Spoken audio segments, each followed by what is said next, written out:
Alors que Donald Trump parlait jeudi de paix entre le Hamas et Israël, des navires de guerre se rassemblaient près de l'Iran. La marine américaine dispose du plus grand porte-avions au monde et il se dirigeait vers la mer d'Arabie pour rejoindre un autre porte-avions à la tête d'un groupe d'attaque prêt à intervenir. Plus au nord, l'Iran et la Russie mènent des exercices conjoints dans la région du golfe d'Oman. Les exercices conjoints avec la Russie font également partie de notre planification régulière, tant en mer Caspienne que dans les eaux méridionales, et sont menés chaque année dans le cadre des activités de diplomatie de défense.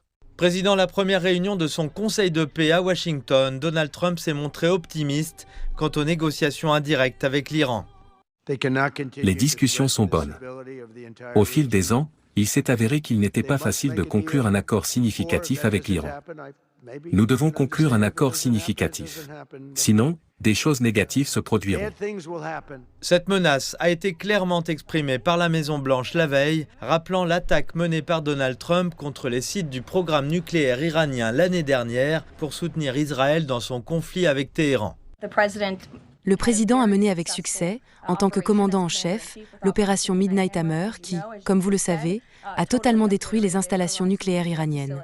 Les États-Unis et Israël affirment tous deux que Téhéran développe des armes nucléaires, mais le président iranien a de nouveau réfuté cette affirmation. Nous ne cherchons en aucun cas à nous doter d'armes nucléaires. Quelle que soit la forme de vérification qu'ils souhaitent mettre en place, nous sommes prêts à nous y soumettre. Le Premier ministre israélien, qui a rencontré Donald Trump à la Maison-Blanche la semaine dernière pour discuter des négociations avec l'Iran, a ajouté son propre avertissement. Une chose est sûre, si les ayatollahs commettent l'erreur de nous attaquer, ils subiront une riposte qu'ils ne peuvent même pas imaginer.